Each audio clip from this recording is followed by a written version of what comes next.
శ్రీ గణేశాయ నమః. శ్రీ మహాసరస్వతి నమః. శ్రీ గురుభ్యో నమః. ఈటీవీ ప్రేక్షకులకు శుభోదయం. శుభమస్తు కార్యక్రమానికి శుభస్వాగతం. ఈనాటి శుభమస్తు కార్యక్రమంలో గ్రహ ఫలం అంశంలో భాగంగా ఈ వారం అనగా 25/5/2025 తేదీ ఆదివారం నుండి 31/5/2025 తేదీ శనివారం వరకు ఉన్నటువంటి గ్రహఫలాన్ని అనుసరించి ఉన్నటువంటి మేషాది ద్వాదశ రాసుల శుభ అశుభ ఫలితాలను, ఆయా రాసుల పరిహారాలను చూద్దాం. దానికంటే ముందుగా ఆదిత్యాది నవగ్రహాల యొక్క స్థితిని తెలుసుకుందాం. దానితో పాటుగా ఈ వారంలో ఉన్నటువంటి విశేష పర్వాలను చూద్దాం. ముందుగా నేటి పంచాంగ వివరాలు.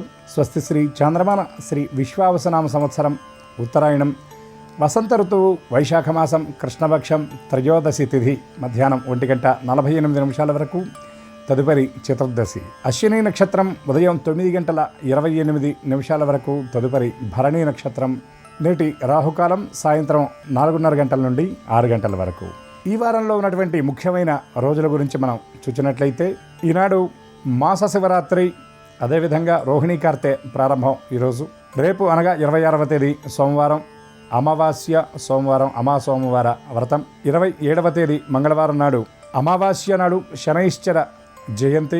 28వ తేదీ నుండి జ్యేష్ఠమాస ప్రారంభం. 28వ తేదీ బుధవారం నాడు చంద్ర దర్శనం. ఈ వారంలో ఉన్నటువంటి ఆదిత్యాది నవగ్రహాల యొక్క సంపత్తిని, గ్రహస్థితిని గనక మనం పరిశీలించినట్లయితే బుధుడు వృషభ రాశి యందు, గురువు మిథున రాశిలో, రవి రోహిణీ నక్షత్రంలోకి ప్రవేశించి వృషభ రాశి యందు సంచారం, చంద్రుడు మేష వృషభ మిథున కర్కాటక రాశుల యందు, కుజుడు కర్కాటక రాశి యందు, కేతువు సింహరాశి యందు, రాహువు కుంభరాశి యందు, శుక్రుడు మీనమేషాలలో, శని మీనరాశి యందు సంచరించడం జరుగుతుంది. ఇక ఇప్పుడున్నటువంటి ఈ గ్రహస్థితులను అనుసరించి మేషాది ద్వాదశ రాశుల యొక్క శుభ అశుభ ఫలితాలను, వారు ఆచరించదగినటువంటి పరిహారాల గురించి చూద్దాం. ముందుగా మేషరాశి.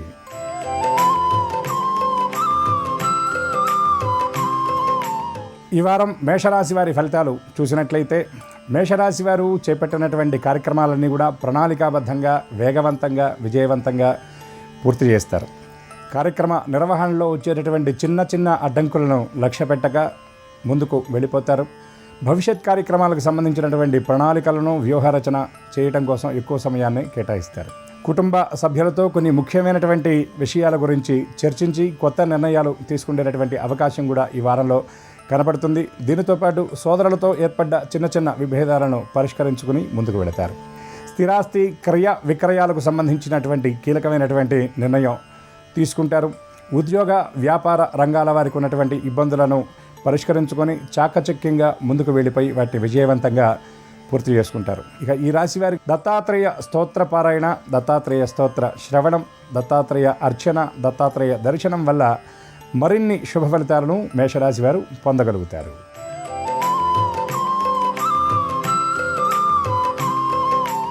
వృషభ రాశి వారికి ఈ వారం కొన్ని విషయాల్లో మిశ్రమంగా ఉంటుంది అని చెప్పవచ్చు. చేపట్టినటువంటి పనుల్లో చిన్న చిన్న పనులకు కూడా ఎక్కువ సమయాన్ని కేటాయించవలసినటువంటి పరిస్థితి వస్తుంది. ఆశించినటువంటి ఫలితం అందుకోవటం అంతంత మాత్రంగా ఉంటుంది అని చెప్పవచ్చు. సమీపంలో ఉండేటటువంటి వ్యక్తులతో చిన్న చిన్న మాట పట్టింపులు, అభిప్రాయ భేదాలు ఎదురయ్యేటటువంటి పరిస్థితి కనపడుతుంది. కార్యస్థానంలో సహోద్యోగులతో కొంత సఖ్యత కోసం స్వయంగా ప్రయత్నించవలసినటువంటి పరిస్థితి ఏర్పడుతుంది. అప్పచెప్పినటువంటి కార్యక్రమాలకు సంబంధించినటువంటి ఆ లక్ష్య సాధనలో కొద్దిపాటి ఒడిదుడుకులు ఉండేటటువంటి అవకాశం గోచరిస్తుంది. ఆర్థిక వ్యవహారాల్లో ఆచితూచి అడుగు వేయాలి. అనవసర ఖర్చులు బాధించేటటువంటి పరిస్థితులు గోచరిస్తున్నాయి. అట్లాగే ధన వ్యయాన్ని నియంత్రించుకోవడం కోసం ప్రత్యేకమైనటువంటి కృషి చేస్తారు. వృషభ రాశి వారు దక్షిణామూర్తి స్తోత్రపారాయణ, శివ దర్శనం, శివాభిషేకం వల్ల ఇంకా మరిన్ని శుభ ఫలితాలను పొందగలుగుతారు.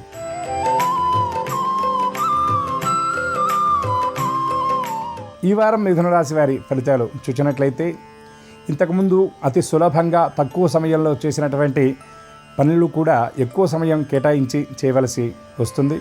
అట్లాగే చేసినటువంటి పనుల్లో ఆశించినటువంటి ఫలితాలు కాకుండా కొద్దిపాటి ఫలితంలోనే సర్దుకోవాల్సినటువంటి పరిస్థితులు ఏర్పడతాయి.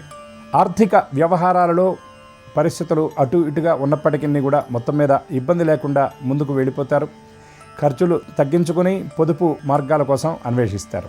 దీర్ఘకాలిక ప్రయోజనాన్ని ఇచ్చేటటువంటి పొదుపు కోసం ప్రణాళికలు సిద్ధం చేసుకుంటారు. కుటుంబ సభ్యులతో వచ్చినటువంటి మాట పట్టింపులను పరిష్కరించుకునేటటువంటి దిశగా అడుగులు వేస్తారు. దూర ప్రాంతాల్లో ఉన్నటువంటి వ్యక్తుల ద్వారా ఒక ముఖ్యమైన కీలకమైనటువంటి సమాచారాన్ని ఈ వారంలో అందుకుంటారు.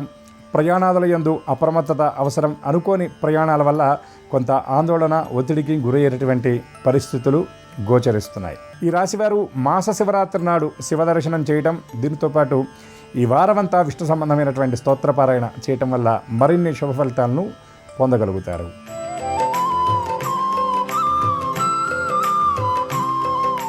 కర్కాటక రాశి వారు ఈ వారం ఆర్థిక పరిస్థితిని మెరుగుపరచుకోవడం కోసం ప్రత్యేకమైనటువంటి ప్రణాళికలు సిద్ధం చేసుకుంటారు. వ్యాపారాల్లో ఉన్నటువంటి ఒడిదుడుకులను అధిగమించి లక్ష్య సాధన దిశగా అడుగులు వేస్తారు.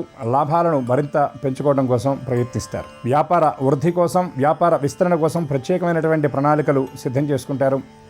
ఉద్యోగస్తులు ఎవరైతే ఉన్నారో కార్యస్థానంలో ఉన్నటువంటి ఇబ్బందులను వారు స్వయంగా పరిష్కరించుకుని సహోద్యోగులతో కలిసి కొన్ని క్లిష్టతరమైన ప్రతిష్టాత్మకమైనటువంటి పనులు కూడా చేపట్టేటటువంటి పరిస్థితులు గోచరిస్తున్నాయి. రాజకీయ రంగాల వారికి ప్రత్యేకమైనటువంటి గౌరవం, క్రీడా కళారంగాల వారికి నూతన అవకాశాలు అంది వచ్చేటటువంటి పరిస్థితులు ద్యోతకమవుతున్నాయి. షేర్స్ స్పెక్యులేషన్లో పెట్టుబడి పెట్టేటటువంటి వాళ్ళు ఎవరైతే ఉన్నారో మదుపరులు జాగ్రత్తగా ఆలోచించి నిర్ణయం తీసుకోవాలి. పెట్టుబడి పెట్టేటప్పుడు ఆలోచించకపోవడం వల్ల కొద్దిపాటి ఇబ్బందులు ఎదురయ్యేటటువంటి పరిస్థితులు కూడా కనబడుతున్నాయి. ఈ రాశివారు ఈ వారమంతా కూడా లక్ష్మీదేవికి సంబంధించినటువంటి స్తోత్ర పారాయణ చేయటం, మాస శివరాత్రి నాడు శివదర్శనం చేయటం వల్ల మరిన్ని విశేష ఫలితాలను పొందగలుగుతారు. ప్రతికూల పరిస్థితులను కూడా అనుకూలంగా మార్చుకోగలుగుతారు.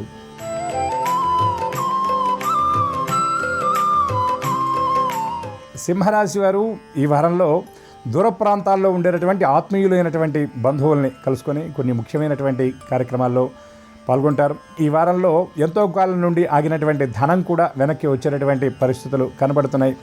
పొదుపు సంబంధించినటువంటి కొన్ని ముఖ్యమైనటువంటి ప్రణాళికలు సింహరాశి వారు ఈ వారంలో సిద్ధం చేసుకుంటారు. దీంతోపాటు అనుకోని ప్రయాణాలు, ముందుగా అనుకున్నటువంటి ప్రయాణాలు కొంత వాయిదా పడటం, దీనివల్ల ఎక్కువ ఒత్తిడికి గురయ్యేటటువంటి పరిస్థితి కనబడుతుంది. ఎక్కువ సమయాన్ని కుటుంబ సభ్యులతో, ఆత్మీయులైనటువంటి వ్యక్తులతో గడపడానికి ప్రయత్నం చేస్తారు. దీర్ఘకాలిక అనారోగ్యంతో ఇబ్బంది పడేటటువంటి సింహరాశి వారు ఈ వారంలో చికిత్సా విధానాన్ని మార్చడం కోసం ఆసక్తి కనబరుస్తారు. వైద్య సందర్శనం చేసేటటువంటి పరిస్థితి కూడా కనబడుతుంది. మీరు చేసేటటువంటి పనుల్లో సమయపాలన అనే దానికోసం మీరు ఎక్కువ కృషి చేయవలసినటువంటి పరిస్థితి ఈ వారంలో కనబడుతుంది. దీనితో పాటు ఎక్కువ విశ్రాంతి కోరుకుంటారు. ఆహారం విషయంలో క్రమశిక్షణ తప్పనిసరి అని ఈ రాశివారు గ్రహించాలి.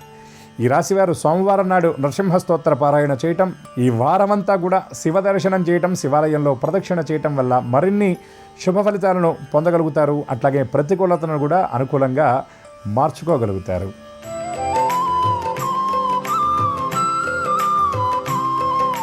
కన్యరాశి వారు ఈ వారంలో కొత్త వస్తువులు కొనుగోలు చేయడానికి ఎక్కువగా ధనాన్ని వెచ్చిస్తారు.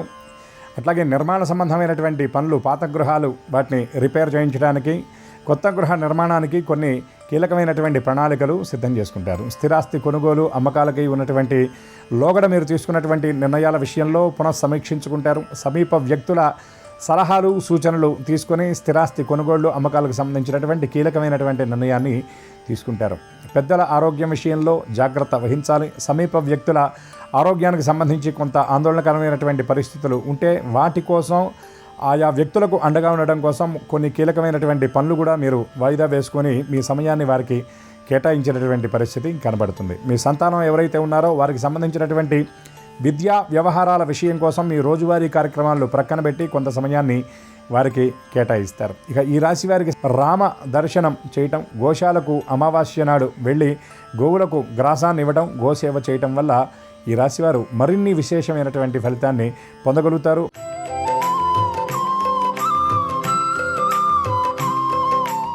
తులారాశి వారు చేపట్టినటువంటి కార్యక్రమాలను చాలా వేగవంతంగా పూర్తి చేస్తారు. ప్రణాళికాబద్ధంగా ముందడుగు వేస్తారు. ఆర్థిక వ్యవహారాలను చాలా చాకచక్యంగా, నేర్పుగా, ఓర్పుగా ముందుకు తీసుకువెళ్ళేటటువంటి పరిస్థితులు ఉన్నాయి. రాబడిని మరింతగా పెంచుకుండేటటువంటి ప్రణాళికలు కూడా సిద్ధం చేసుకుంటారు.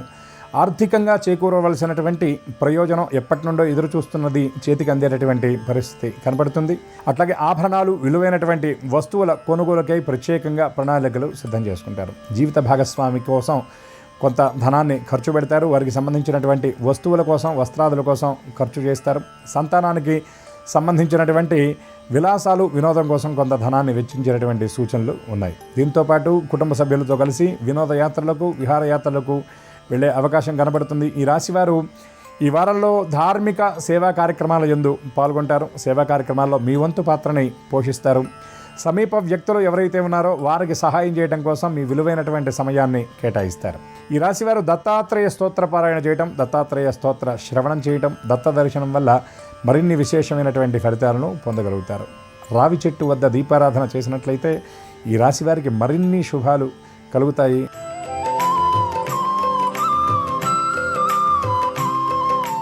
వృశ్చిక రాశి వారు ఈ వారం ఆర్థికంగా కొంత లబ్ధిని పొందుతారు. లోగడ ఉన్నటువంటి దీర్ఘకాలిక రుణాలను తీర్చేటటువంటి ప్రణాళికలు సిద్ధం చేసుకుంటారు. ఆశించిన స్థాయిలో కాకపోయినా కొంతవరకు రుణాలను తీర్చగలుగుతారు. కొన్ని మొండి రుణాలను తీర్చడం కోసం కొత్తగా రుణాలు చేయవలసినటువంటి పరిస్థితి ఏర్పడుతుంది. ఆస్తి విక్రయాల్లో ఉన్నటువంటి ప్రతిబంధకాలు తొలగిపోతాయి. అనుకున్న స్థాయిలో కాకపోయినా ఆస్తి విక్రయంలో మీరు ఆశించినటువంటి లాభాన్ని అయితే మాత్రం పొందగలుగుతారు. వ్యక్తుల సహాయంతో ఎప్పటి నుండో ప్రయత్నం చేస్తున్నటువంటి కొన్ని కీలకమైనటువంటి పనుల్లో ముందడుగు పడేటటువంటి పరిస్థితులు కనబడుతున్నాయి. వ్యాపార, ఉద్యోగ రంగాల వారికి ఉన్నటువంటి ప్రతిబంధకాలు తొలగిపోయి వేగంగా అడుగులు వేసేటటువంటి పరిస్థితి కనబడుతుంది. ఈ రాశి ఉద్యోగులు ఉన్నతాధికారుల నుండి ప్రశంసలు అందుకుంటారు. అయితే అదనపు పనిభారం మోయవలసినటువంటి పరిస్థితులు ఏర్పడతాయి. కానీ దాన్ని లక్ష్య పెట్టకుండా మొహమాటం కోసం ఆ పనిభారాన్ని మీరు ధరించి భరించి దాన్ని పూర్తి చేసేటటువంటి పరిస్థితులు ఈ వారంలో ఉన్నాయి. ఈ రాశివారు మెరుగైనటువంటి ఫలితాలను పొందడం కోసం, శుభ ఫలితాలను పొందడం కోసం దుర్గా స్తోత్ర పారాయణ విశేషంగా చేయటం, దుర్గా అర్చన చేయటం, అట్లాగే దుర్గా అమ్మవారికి సంబంధించినటువంటి స్తోత్రాలను శ్రవణం చేయటం వల్ల కూడా శుభ ఫలితాలను పొందగలుగుతారు.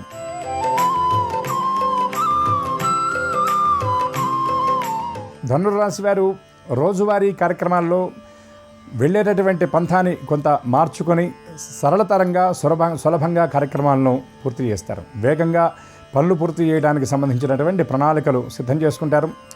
వ్యాపారస్తులు భాగస్వాములతో ఎదురైనటువంటి సమస్యలను పరిష్కరించుకొని వ్యాపార విస్తరణ కోసం కొత్త అడుగులు వేసేటటువంటి పరిస్థితులు ద్యోతకమవుతున్నాయి. పెట్టుబడుల విషయంలో నెలకొన్నటువంటి సందిగ్ధత తొలగిపోతుంది. బ్యాంకుల రుణాల కోసం చేసేటటువంటి పనులు సఫలవంతం అవుతాయి.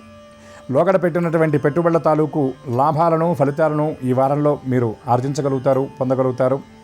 కుటుంబ సభ్యులకు సంబంధించినటువంటి కొన్ని వ్యవహారాలను పూర్తి చేయడం కోసం మీ సమయాన్ని కేటాయిస్తారు. సమీప వ్యక్తులకు సహకారం చేయడం కోసం మీ దైనందిన కార్యక్రమాల్లో చిన్న మార్పులు చేసుకుంటారు. మీ షెడ్యూల్లో కొన్ని మార్పులు కూడా జరిగేటటువంటి పరిస్థితి కనబడుతుంది. ముందుగా అనుకున్నటువంటి ప్రయాణాల్లో స్వల్పమైనటువంటి మార్పులు చేసుకొని సమయం విషయంలో అటుగా ఇటుగా ప్రయాణాలు పూర్తి చేస్తారు.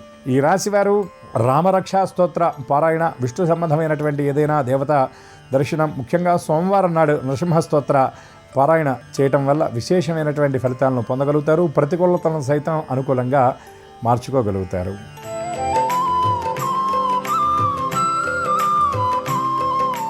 మకర రాశి వారు రోజువారీ చేసేటటువంటి పనుల్లో కూడా కొంత ప్రతికూలతలను ఎదుర్కొంటారు.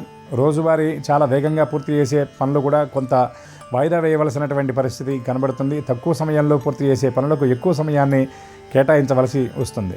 కొంత అలసత్వం, కొంత ఆరోగ్యపరమైనటువంటి చికాకులు ఇబ్బంది పెట్టేటటువంటి పరిస్థితులు ద్యోతకమవుతున్నాయి. ముఖ్యంగా కొన్ని దీర్ఘకాలికమైనటువంటి ఆలోచనలతో సతమతమవుతారు. సమీప వ్యక్తులతో మీరు చర్చించి కొన్ని కీలకమైనటువంటి నిర్ణయాలు భవిష్యత్తుకు సంబంధించి మీరు వెలువరుస్తారు. జీవిత భాగస్వామితో కలిసి కొన్ని కీలకమైనటువంటి నిర్ణయాలు తీసుకుంటారు. బంధుమిత్రాలకు సంబంధించినటువంటి కొన్ని శుభకార్యాల్లో పాల్గొంటారు. దైవ దర్శనం చేస్తారు. ధార్మిక సేవా కార్యక్రమాల్లో పాల్గొంటారు. ఆధ్యాత్మికంగా ఉన్నత స్థితిలో ఉన్నటువంటి వ్యక్తులను కలుసుకొని కొన్ని వ్యవహారాలకు సంబంధించినటువంటి సలహాలు కూడా మీరు వారి నుండి స్వీకరిస్తారు. ఈ రాశి వారు కాలభైరవాష్టక పారాయణ చేయటం, దుర్గా అమ్మవారికి సంబంధించినటువంటి స్తోత్రపారాయణ శ్రవణం చేయటం వల్ల మరిన్ని విశేష ఫలితాలను పొందగలుగుతారు. ప్రతికూలతలను సైతం అనుకూలంగా మార్చుకోగలుగుతారు.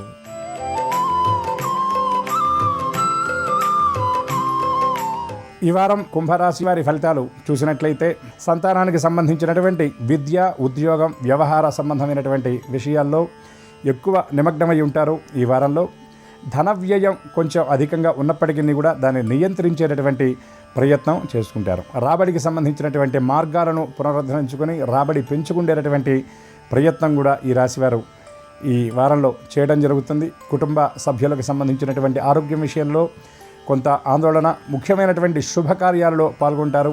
విందులు, వినోదాల్లో మిత్రబాంధవులతో కలిసి పాల్గొంటారు. కొన్ని ముఖ్యమైనటువంటి కార్యక్రమాలకు ఆహ్వానాలు అందుకుంటారు. మీ సామర్థ్యాన్ని కొన్ని వ్యవహారాల్లో నిరూపించుకొని కొన్ని కష్టతరమైనటువంటి పనులు కూడా చక్కగా పూర్తి చేస్తారు. ప్రయాణాలలో అప్రమత్తత అవసరం. ఆహార వ్యవహారాదుల యందు క్రమశిక్షణ తప్పనిసరి అని గ్రహించాలి. చిన్న చిన్న అనారోగ్యంతో ఔషధ సేవనం చేయవలసినటువంటి పరిస్థితి కూడా ఏర్పడుతుంది. ఈ రాశివారు మాస శివరాత్రి నాడు శివదర్శనం చేయటం, దీనితో పాటు ఈ వారమంతా విష్ణు సంబంధమైనటువంటి స్తోత్రపారాయణ చేయటం వల్ల మరిన్ని శుభ ఫలితాలను పొందగలుగుతారు.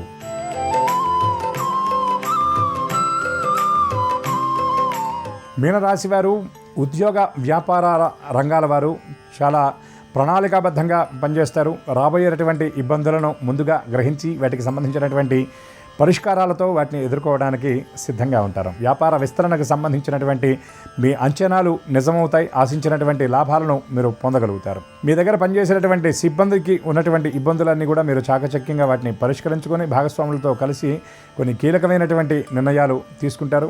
ముఖ్యంగా వ్యాపారానికి సంబంధించినటువంటి స్థిరాస్తి కొనుగోలు వ్యవహారాల్లో ముఖ్యమైన అడుగు ఈ వారంలో పడేటటువంటి పరిస్థితులు ఉన్నాయి. ఉద్యోగస్తులు అదనపు పనిభారాన్ని తగ్గించుకుంటారు. ఉన్నటువంటి పనిని ప్రణాళికాబద్ధంగా సకాలంలో పూర్తి చేసి సహోద్యోగుల, ఉన్నతోద్యోగుల ప్రశంసలను అందుకోగలుగుతారు. షేర్స్, స్పెక్యులేషన్ రంగాల్లో పెట్టుబడి పెట్టేటటువంటి వారికి కొంత మిశ్రమంగా ఉంటుంది. ఆశించినటువంటి వాటిల్లో కాకుండా వేరే వాటిల్లో పెట్టుబడికై నిర్ణయాలు చివరి క్షణంలో మార్చుకునేటటువంటి పరిస్థితి ద్యోతకమవుతుంది. ఈ రాశివారు నృసింహుడి నామాన్ని ఎక్కువ సార్లు ఈ వారంలో వీలైనన్ని సార్లు కనుక చక్కగా మీరు పఠించగలిగితే, స్మరణ చేయగలిగితే మీకు ఉన్నటువంటి ప్రతికూలతలను సైతం అధిగమించి విశేషమైనటువంటి ఫలితాలను మీరందరూ కూడా చక్కగా పొందగలుగుతారు. ఈ వారంలో ఉన్నటువంటి గ్రహస్థితిని అనుసరించి ఇప్పటి వరకు ఉన్నటువంటి మేషాది ద్వాదశ రాశుల శుభ అశుభ ఫలితాలను మనం చూసాం. ప్రతికూలతలను అనుకూలంగా మార్చుకోవడానికి సంబంధించినటువంటి పరిహారాలు కూడా చక్కగా చెప్పుకున్నాం. ఇప్పటి వరకు మనం చెప్పుకున్నటువంటి వాటిల్లో అనుకూల ఫలితాలు అనుకూలంగా, ప్రతికూల ఫలితాలు కూడా మరింత అనుకూలంగా మారే విధంగా గ్రహరాటై ఇవాళ ఆదివారానికి అధిపతి అయినటువంటి ఆదిత్యుడు పరిపూర్ణంగా అనుగ్రహించాలని, అన్ని రాసుల వారికి పరిపూర్ణమైనటువంటి శుభాలను పరమాత్మ అనుగ్రహించాలని ఆశిస్తూ స్వస్తి. శ్రీరస్తు శుభమస్తు.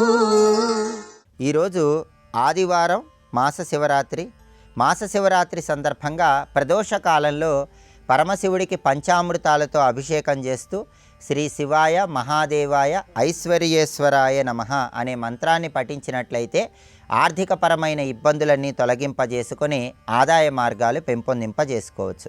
అలాగే శివాభిషేకం పూర్తయిన తర్వాత పరమశివుడికి తుమ్మిపూలతో పూజ చేసి చిమ్మిలి నివేదనగా సమర్పించడం ద్వారా, గంధం రాసిన మారేడు దళాలతో శివపూజ చేయడం ద్వారా శివానుగ్రహానికి సులభంగా పాత్రలు కావచ్చు. ప్రదోష కాలంలో శివాలయ దర్శనం, శివాలయంలో కొబ్బరి నూనెతో వెలిగించే దీపం విశేషమైన శుభ ఫలితాలను కలిగింపజేస్తుంది. అలాగే మాస శివరాత్రి సందర్భంగా నక్తం ఉంటే చాలా మంచిది. పగలు ఉపవాసం ఉండి సాయంకాలం శివాభిషేకం పూర్తయిన తర్వాత శివుడికి అన్నాన్ని నైవేద్యంగా సమర్పించి ఆ అన్నాన్ని ప్రసాదంగా స్వీకరించడం ద్వారా శివానుగ్రహం కలిగి సమస్త శుభాలను సిద్ధింపజేసుకోవచ్చు. ప్రదోష కాలంలో దారిద్ర్య దహన శివస్తోత్రము, శివతాండవ స్తోత్రాన్ని పఠించినా లేదా శ్రవణం చేసినా పరమశివుడి సంపూర్ణమైన అనుగ్రహం కలిగి సమస్త శుభాలను సిద్ధింపజేసుకోవచ్చు.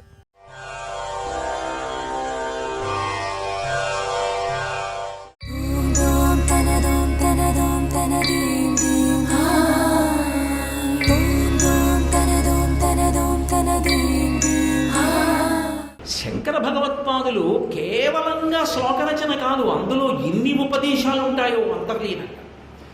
అందుకే మహానుభావుడు సౌందర్యలహరి చేస్తే అమ్మవారి వైభవం చెప్పారు. ఎంత గొప్పదని చెప్పండి మీరు. ఆవిడ సంతోషపడేది ఇప్పుడు అంటే ముందు అసలు ఆవిడ యొక్క భర్త గురించి చెప్తే ఆవిడ సంతోషిస్తుంది. ఆవిడ ఫలా ఇంత గొప్పదండి అంత గొప్పదండి అంటే ఆవిడికి సంతోషం కాదు, ఆయన ఇల్లాలండి అంటే ఆవిడికి సంతోషం. అందుకే మహామాయా విశ్వం భ్రమయసి పరబ్రహ్మ మహిషి అన్నాడు. ఆవిడ పరబ్రహ్మమునకు మహిషి, మహాపతివ్రత. ఆవిడ భర్త గురించి చెప్తే తప్ప ఆవిడ గురించి చెప్పడానికి ఆవిడ ఇష్టపడడు. శ్రీపతి అయితే ఇందులో చమత్కారం ఒకటి ఉంది. శ్రీపతి పాదములు అరవిందములు, శ్రీ ఎక్కడ ఉంటుంది? లక్ష్మీ అరవిందంలోనే ఉంటుంది. లక్ష్మీ అరవిందమునందు అంటే తామర పువ్వులో ఉంటుంది. అందుకే పద్మాననే పద్మఊరు పద్మాక్షి పద్మ సంభవే. ఆవిడ చేతులు పద్మములు, ఆవిడ మెడలో వేసుకునేది పద్మమాలాధరాం దేవీం పద్మినీం పద్మగంధినీం పద్మాసనే. ఆవిడ పద్మమునందు కూర్చుంటుంది, శరీరం పద్మగంధంతో ఉంటుంది, అంతా పద్మ సంబంధం. ఆవిడ ఎక్కడున్నా ఇలా పై రెండు చేతుల్లోనూ పద్మాలు పట్టుకుని ఉంటుంది. ఏమిటి ఆ పద్మానికి ఆవిడికి అనుబంధం? పైకి నేను చెప్పడానికి బాగుంటుందేమో కానీ తామర పువ్వులో కూర్చుంటే బాగుంటుందండి, నలిగిపోదు. మరి ఏమిటి లక్ష్మీదేవి తామర పువ్వులో ఉంటుంది అన్న మాటకు అర్థం ఏమిటి అంటే వికసనమునకు ఆమె ప్రకృతి రూపిణి అని గుర్తు. పువ్వుకి వికసనం అంటారు, పువ్వు వికసించింది అంటారు. పువ్వు వికసనాన్ని పొందేటప్పుడు అందులో ఒక అద్భుతం ఉంటుంది. బసవేశ్వరుడు శ్లాఘించాడు ఆ వికసన దృక్పథాన్ని. నిన్న మొగ్గ మీరు బలవంతంగా విప్పారనుకోండి, రేకులు పసరిక వాసన కొడతాయి, అవి నిలబడవు సరిగ్గా, మళ్ళీ కాసేపటికి ఇలా ముడుచుకుపోతాయి. ఏదో పులి చెంపం చుట్టుంటే మీరు వేసు కూర్చుని లేచిపోతే చుట్టుకున్నట్టు. కానీ సూర్యకిరణం తగిలిందనుకోండి, పద్మం అరవిరిసిందంటారు, వికసనం. ఆ వికసనానికి ఒక క్రమం ఉంటుంది. జలజాంత స్థిత కన్నికం తిరిగిరా సంఘంబులయ్యున్న రేకుల చందంబున కృష్ణుని తిరిగిరా కూర్చుండి వీక్షించుచున్నంటారు పోతన గారు భాగవతంలో. మధ్యలో కర్ణిక ఉంటుంది, దుద్దు. ఆ దుద్దు చుట్టూ రేకులు ఉంటాయి. ఈ రేకులు ఒక క్రమంలో విచ్చుకుంటాయి. ఎంత అందంగా విచ్చుకుంటాయంటే తెల్లవారుజామున మీరు 5 గంటలకి చూసినప్పుడు నేలలో పెట్టినటువంటి బీజము విస్ఫోటనం చెంది అంకురం పైకొస్తుంటే ఎలా ఉంటుందో అలా కొద్దిగా తోవిస్తాయి. లోపల పసుపచ్చటి కేసరములు ఒక్కటే కనపడతాయి, దుద్దు కనపడదు. మీరు అలా కూర్చుని చూస్తున్నారనుకోండి, కాసేపటికి ఆ రేకులు ఇలా ఇలా విచ్చుకోవడం మొదలు పెడతాయి. అవి ఏ ఏడో అయ్యేటప్పటికీ ఇలా బాగా విచ్చుకుని చుట్టూ అందమైనటువంటి ఎంత గొప్ప అమరిక కిందో తిరిగిపోతాయి. మధ్యలో దుద్దు మీద చుట్టూ పసుపచ్చటి కేసరాలు ఇలా నించుని ఉంటాయి, దాని మీద పుప్పుడు ఉంటుంది. ఇందులోంచి సహజ సుగంధమారుత వశస్ఫుట శీకరసిక్త మంజరీ మండిత భూరిభూర సమావృతమైన వటంబు నీడ కూర్చుంటే ఖళీన రజ్జువను నొక్కడ నశ్వము కట్టి మూలన్నని ఒక రాజకుమారుణ్ణి వర్ణిస్తారు. అలా అందులోంచి మంచి సుగంధం విరజిమ్ముతుంటుంది. దాని మధ్యలో తేనె ఉంటుంది. ఈ తేనె దానితో కలిసి పుట్టిన కప్పకి పీతకి చాపకి తెలియవు. పక్కన అరణ్యంలో ఉన్న తుమ్మిద ఒక్కదానికే తెలుసు. అదొక్కటే వచ్చి మకరందాన్ని పీలుస్తుంది. బురదలో పుడుతుంది కానీ బురదని తాకదు. సూర్యకిరణం ఉన్నంతసేపు ఉంటుంది. సూర్యాస్తమయం అయిపోతే ఎంత అందంగా ఇలా విచ్చుకుందో అంత చటుక్కుని ఇలా ముడుచుకుని వాలిపోతుంది. అసలు వికసనం ఉన్నదే అందులో అయోమయావస్థ. కానీ ఇది ఇలా ఉండకుండా ఇలా ఉంటే బాగుండని కానీ మీరు అనడానికి కుదరదు. అది వికసనం అంటారు.